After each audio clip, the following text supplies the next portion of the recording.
Alright, in this video, I want to talk about Gospel in the Stars using the zodiac here. And I decided to do this after checking out this video here with my wife, where she said something that triggered me to go through the little story here, and I was like, I gotta make a video about this. But before I get into the video, this video here that you're looking at is from Ricardo Garcia, and this is Could the Rapture Happen in the Last Day of the Year 5993? Really good video. I recommend you check it out.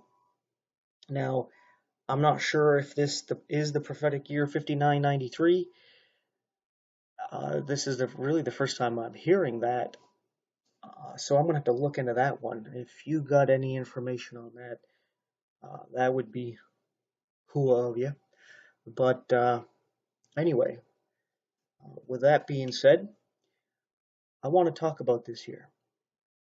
Because these zodiac symbols here, they have, I guess, sub-categories where each constellation has these sub-constellations that are around them that help tell the story that's around them.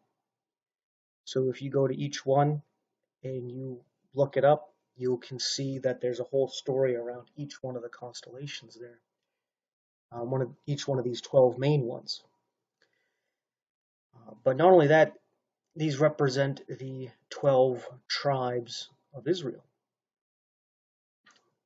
And where we would have the temple to the east with the rising sun, we would have the lion that's down here. And I know this red bar is in the way, and I don't know if I can make it go away.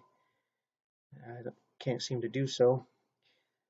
But the lion here would be to the east of the temple, and that was the tribe of Judah. To the south was Reuben, the man. We see here Aquarius. To the west was the ox, the horns representing like a crescent moon. And I can't remember what tribe that was. But then to the north is an eagle, but that was originally a scorpion. Dan had the symbol of a scorpion, and they didn't like that, so they changed it to an eagle. And that would have been to the north of the temple, right? So you see how each one of these is talking about the tribes, and there's multiple layers to this story, such as if we look at Jesus coming into the world, it would have been here at, this is Capricorn. This is at the time of Hanukkah. And Capricorn, you see, is a mixture of two animals. It's like a goat and a fish. This symbolizing that God is coming into the world to become a man. Jesus is a mixture of the spiritual and the physical, God and man coming together, right? And then if you go 9 months, you got 1, 2, 3, 4, 5, 6, 7, 8, 9. You see here in Libra, the 7th month, that is when Jesus would have been born, probably at the Feast of Tabernacles. And there's a connection between Tabernacles and Hanukkah. When you look at the Maccabean rebellion, it was because the temple was desecrated. They couldn't celebrate Tabernacles. And after the rebellion, they cleansed the temple and rededicated it and was able to celebrate Tabernacles a couple months later, I guess 3 months later, and they called it Hanukkah, right? So, interesting story there. But then if we start at the beginning of the year, we get another story. Right here is the head of the year. It starts off with Jesus, the ram, sacrificed right there in the first month at Passover. And we have an ox, the Aleph, representing the Father, right? And you can see the Father and the Son say, let us make man in our image. We have this Gemini, right? Made in the image and likeness of God. But then a Cancer, right? It's interesting that this is called Cancer. The Cancer of sin comes in. And because of that, God calls out a chosen people, Israel, represented by Judah the lion. who's supposed to be a virgin, and the virgin conceives and gives birth, right? To restore balance here, to give judgment and just, righteous judgment. But then we have a scorpion representing Judas, who betrays Jesus with a kiss. And the scorpion, when it would have stung you, they called it the kiss of death because you could see a pair of lips on your skin from the swelling that happened from the scorpion sting. It looked like somebody kissed you, or at least their lips imprinted on you, right? And then we have some interesting things that come into the future here. And that's where I want to rewind back here to what's going on right now in Libra. Because for some reason, people are saying that trumpets and atonement and tabernacles have already passed. It's celebrated in the 6th month, but we're told that tabernacles is on the first day of the 7th month. And in the 1st month of this year, we had a total solar eclipse where the moon was in front of the sun. I believe that's a solar eclipse. And a lunar is what we see here, where the moon is on the other side of the sun, as depicted here. So we had a solar eclipse on the first day of Nisan, or some people call it Abib or Aviv, right here in the Ram constellation here, Aries. So, and then the first day of the 7th month, we're going to have another solar eclipse. It's going to be on the 14th of this month. So to start each month, we have a solar eclipse. And then, of course, then they first see the first slither of the moon, and it starts the next month. So you could see here how it's divided by 6 months here. So why everybody was celebrating everything in the 6 months, I don't know. But at least Ricardo Garcia understands, yeah, these things are supposed to be in the 7th month here. He's saying, hey, this could be the rapture, just like a lot of people thinking, yes, trumpets would be a rapture. Feast of Trumpets hasn't happened yet, right? People thinking it already has. We're going to have to wait till next year. Yeah, maybe. But we haven't even passed that day yet, right? And what's interesting is where he's talking about here with the sun on the opposite side of the moon and how it's a blood moon. He is making a comment about how the light is shining on something when it's in Libra, right? The moon is in Libra and it's blood moon, and the sun, the light, is giving judgment because you see Libra, the scales, is passing judgment. He's talking about passing judgment on the blood of Christ, right? But what happens when the sun and the moon are in Libra, representing judgment, and it's a solar eclipse, not a lunar eclipse? Well, he's making a very good point that, hey, the moon is with the sun, the moon representing the church, taken up. That's why it's darkness, right? That light has been removed because the church age is considered the night, and we are the light that's supposed to shine in the night, like the moon, right? But we're reflecting the sun. We're reflecting God into the world. And at this time, we would be brought up for our judgment, right? And what's interesting is that if here's the rapture, the very next constellation that comes up is the scorpion. Like I said, represents the tribe of Dan. And we know the Antichrist is going to be Jewish, and a lot of people say, hey, he's going to be of the tribe of Dan, right? And that's why it's a scorpion, letting you know this is the tribe that betrays, just like Jesus told them who was going to betray them, betray him, as he said, hey, I'm going to dip the bread into the wine, and I'm going to give it to him, and the one that eats that, that's the one that's going to betray me. And it was Judas. And then when they all asked Jesus, is it me? Am I the one that's going to betray you? When Judas asked, Jesus said, you said it. So he let them know beforehand, hey, he's the one, right? But just like he was telling him, hey, my body's about to be broken for you, my blood poured out for you. I'm going to go into Jerusalem. I'm going to die. 3 days later, I'm going to raise back up. But they just kind of went over their head. They didn't grasp it. They thought maybe he was speaking in a parable or something, right? But we see this is Antichrist showing up, right? Antichrist showing up, and guess what happens right afterwards? We have, I believe this constellation is called Sagittarius, where we have a bow. And I think this might be some kind of centaur, if I remember it correctly, where there's a half man, half horse, and there's a bow there. And what happens at that first seal that opens up? Well, there's a rider on a white horse with a bow, right?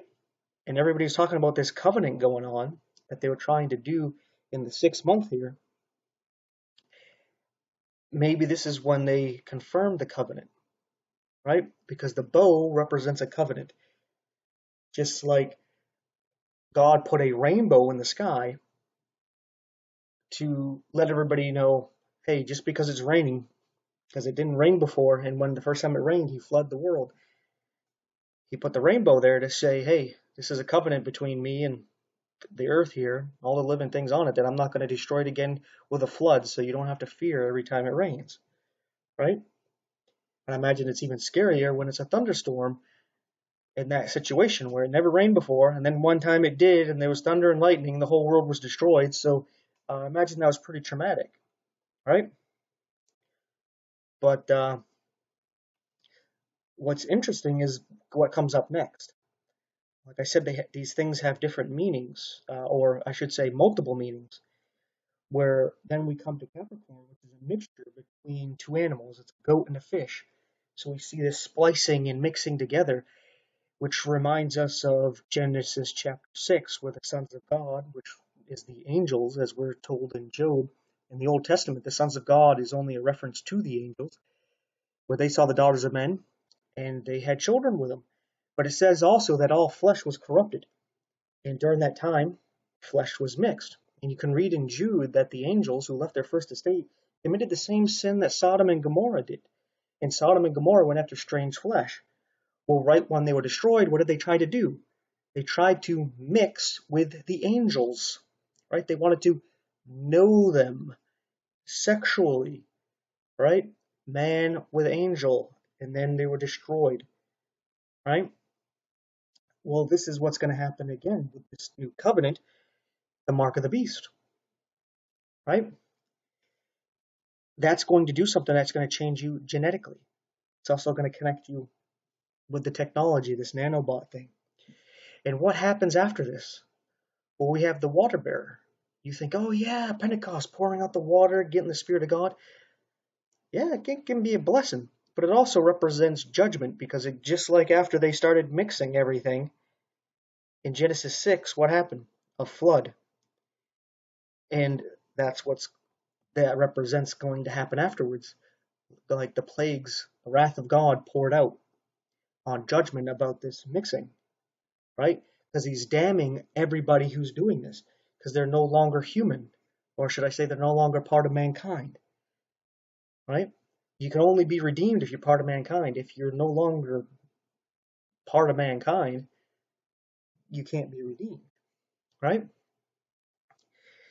And then we end with the two fishes, which I believe represents something along the lines of some kind of balance and the coming together of the spirit and the physical, that there's a reuniting between God and man, the spirit and the physical, the kingdom of God and the kingdom of heaven.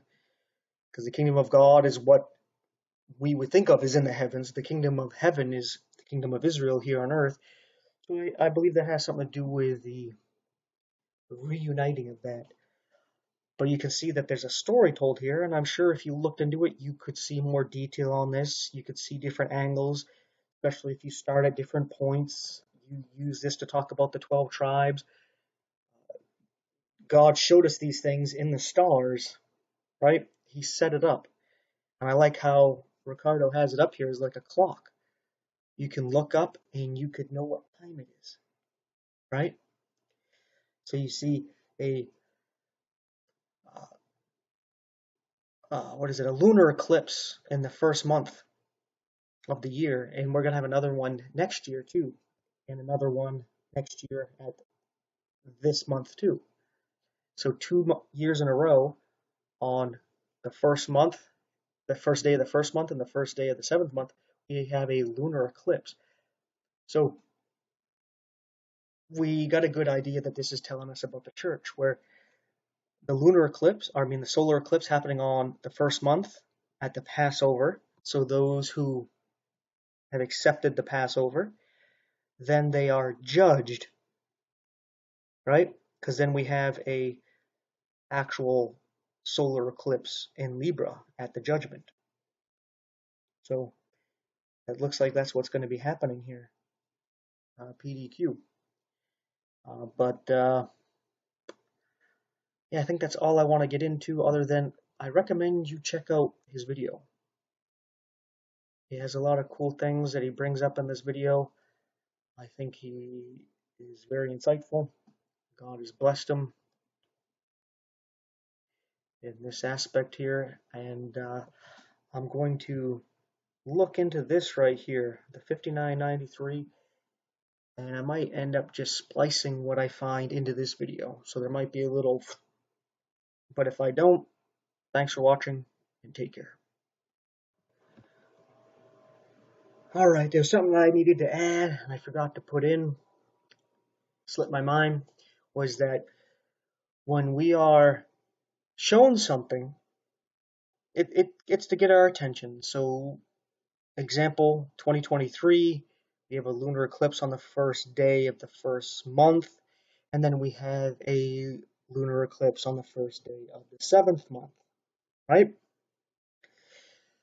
Yet, when we go to Genesis and we read about Joseph interpreting the Pharaoh's dreams, the Pharaoh has a dream about 7 fatted calves, followed by 7 really thinned out calves that end up eating up the 7 fat calves, but are still scrawny afterwards, right?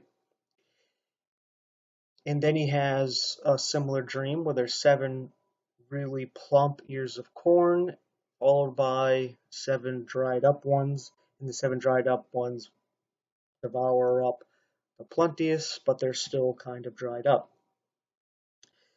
And what does Joseph say as the interpretation? He says that the interpretation belongs to God alone, and that the dreams are one, and you're shown it twice. Why is he shown it twice? Because it's soon to come to pass. Now, soon seems to be pretty soon, because what ends up happening right after that? The Pharaoh's like, I believe this Joseph has some insight. He's second in command here. He's going to do everything to prepare to take care of what's going on, because the interpretation of the dream was that there were 7 plenteous years, and then there's going to be 7 years of famine. So let's store up for the 7 years of plenty to prepare for the 7 years of famine, right? So we put Joseph in charge, or pretty much like that, right? Well, we see this happen once this year, 2023, lunar eclipse, first day of the first month, first day of the seventh month. But guess what? It's supposed to happen next year too. 2 years in a row, we're shown it again. And if we remember what we read from Joseph, we're shown it twice because it's soon to happen. So I was putting this little tidbit in to pump the brakes a little bit, that perhaps it is not this year. It seems to be, like I've been saying for a little while, is that I think the earliest the rapture would happen was 2024. But that was just if my math was all right. And I was saying it's between 2024 and 2026. And with these lunar events, lunar solar events going on, it seems as though, hey, it might be this time next year at the solar eclipse. But it's good to learn about it now, because who knows? Maybe it is right now. I wouldn't mind being wrong, and I know you all probably wouldn't mind me being wrong either. But anyway, with that being said, I'm probably going to splice in something else about the 5993. Whether I find out nothing about it, I find out some evidence that it could be true. Um, but I'll splice that in because if it's true, okay, well then it seems like it's this year, right? But then again, it could be next year, right? Because let's say this is the year 5993. Will that mean it can go all the way up into the end of the year 6000, right? And it just depends. Depends how you look at it. Because right at 6000 is that following year. That's the first year of the next millennium, right? So that couldn't work out. It'd have to be right now. So I'm going to take a look at that. So stay tuned. All right, splicing this in here, looking up what I could find real quick about 5993. And this is what I came up with here. Interesting that one, as soon as I looked it up, this is one of the first things that popped up. It says, Israel at war after Nostradamus predicted great war and evil doing in 2023, 2 days ago. And I was like, you're kidding me here. There's a ton of Christians talking about the Bible, and God told us the end from the beginning and told us what was going to happen with Israel, being very specific with the countries that were going to come against the nation of Israel. Not only that, but that Israel would come back as a nation after it was non-existent for about 2,000 years, right? But when this event happens, no, we're not going to go to the Bible and go to God. No, Nostradamus, he's the one that predicted it. So you see how it draws your attention away from God with the nonsense that they bring up. I just wanted to bring that up just real quick. But the first article that actually got into it was this one here. And I'll put this one in the description there.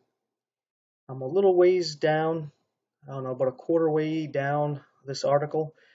And this person said that they recently, in August of 2023, they decided to update this article. And so that's when I decided to hear them out, actually read, because at first I was skimming until I came to this. And then it shows this, some videos here. It talks about Verily and God a Minute, who I believe is Aaron, that they have a video talking about this is the year 5993, and that means 2023. All right. There's another one from Verily. There's one from, it says, Gary from Unsealed. It has another one from Gary. Who's down here? Another Verily one. I'm just going to go real quick, see if there's any other ones here. And then there's some articles here. I'm going to check out a good chunk of this stuff. But it's interesting because I don't remember them talking about this being the year 5993, or at least not in detail, because I don't know how they've come to that. And I check out their videos quite often, so that's kind of weird. So we do have some people talking about this being the year 5993, so this very well could be.